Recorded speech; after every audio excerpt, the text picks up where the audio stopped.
India live TV, सच सबसे आगे। Bharatiya Janata party और गोदी मीडिया गठबंधन जो है वो सुबह से माहौल बना रहा था कल से कि बिहार में बड़ा एक उलटफेर होने वाला है। नीतीश बाबू दोबारा बीजेपी को समर्थन देके मुख्यमंत्री बनने वाले हैं। इस तरह की खबरें रात दिन चलती रही कि कोई भी जो है उम्मीद ना छोड़ी जाए। बड़ी खुशी से कुछ गोदी मीडिया के स्टार प्रचारक तो अपने चैनल पर सुना भी रहे थे।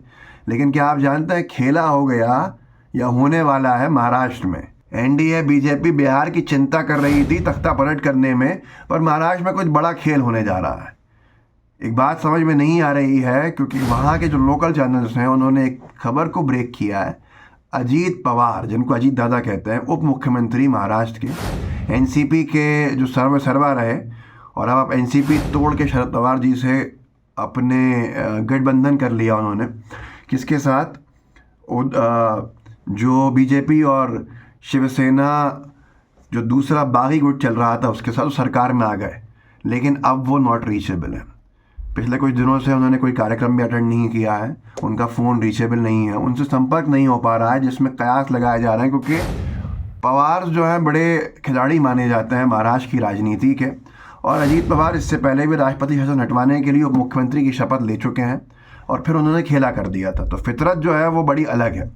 लुटियस मीडिया है एक ट्विटर पे पेज, उन्होंने लिखा अजीत पवार का फ़ोन फिर हुआ नॉट रीचेबल। महाराष्ट्र के उप मुख्यमंत्री व एनसीपी नेता का फ़ोन एक बार फिर पहुंच से बाहर हो चुका है। पिछली बार जब ऐसा हुआ था तब वो एनसीपी के विधायक तोड़कर भाजपा के साथ सरकार में शामिल हुए थे।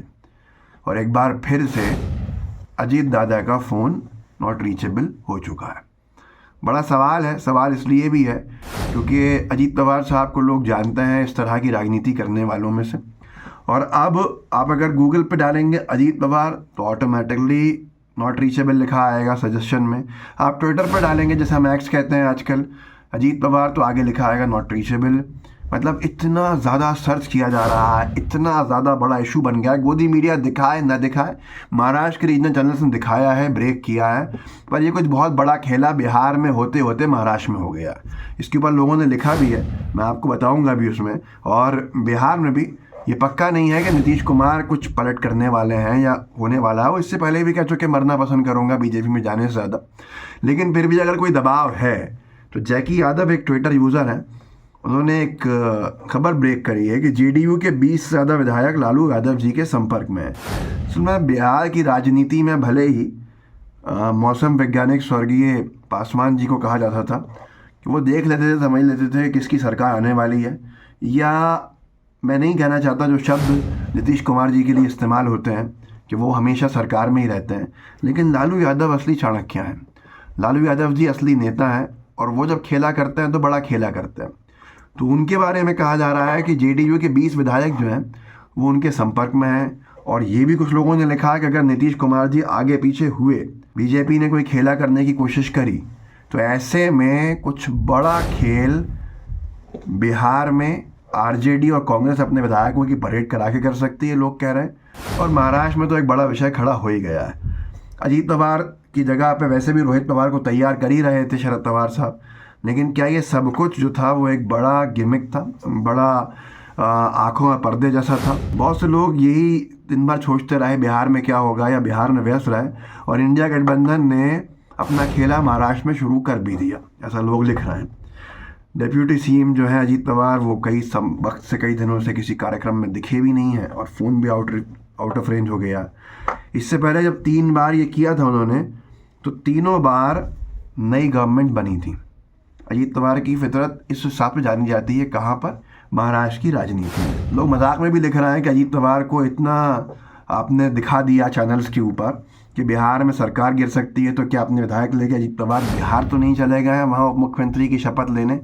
अब ये इतना मजाक बन चुका है नीतीश कुमार जी का, अजीत पवार जी का, कि उनके लिए अब ये सब चीज़ें लिखी जाती हैं। एक ने लिखा है ट्विटर के ऊपर कि कितनी बेवकूफ़ी, महामूर्खता दिखाई है जो पागलपन के राजा की तरह बीजेपी के सबसे बड़े नेता ने बिहार में ये खेला करने की, कि इंडिया गठबंधन ने साफ तौर के ऊपर वहाँ भी खेल लिया और सीधे सीधे तौर के ऊपर जेडीयू एमएलएस को अपने तरफ लेने के अंदर लग चुका है इंडिया गठबंधन, और साथ में अजीत पवार भी गायब हो गए हैं महाराष्ट्र की राजनीति से।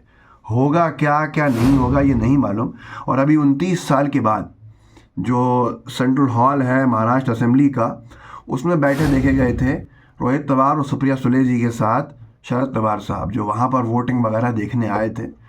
और 29 साल के बाद अगर शरद पवार जी विधानसभा में कदम रख रहे हैं, वहाँ बैठ रहे हैं, तो क्या कुछ होने वाला है महाराष्ट्र की विधानसभा में, शायद इसका अंदाज़ा न मुझे होगा न आपको होगा।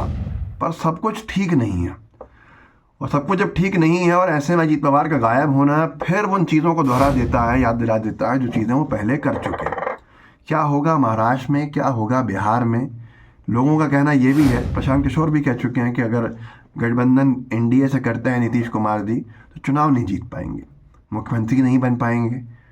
और ऐसी परिस्थिति में अब ये समझ में आने लगा अगर नीतीश कुमार जाने की सोच भी लें तो जेडीयू के आधे विधायक वहीं रह जाएंगे इंडिया गठबंधन में, कांग्रेस के साथ और आरजेडी के साथ। तो क्या कुछ हो रहा है। एक व्यक्ति ने मुझसे कहा भी था कि राजनीति बड़ी पलट रही है, करवट ले रही है, कुछ बड़ा होने वाला है। अब धीरे धीरे जो सारी चीज़ें सामने आ रही हैं तो वाकई लगने लगा है कि कुछ बड़ा होने वाला है। लेकिन इंडिया गठबंधन अपनी मजबूती के साथ जो आगे बढ़ रहा है, तो बीजेपी की चिंता बढ़ना बहुत स्वाभाविक सी बात है। आप में से बहुत से लोगों को ये लगता होगा कि 2024 में मोदी पक्का आ रहे हैं। क्यों लगता है पता है आपको?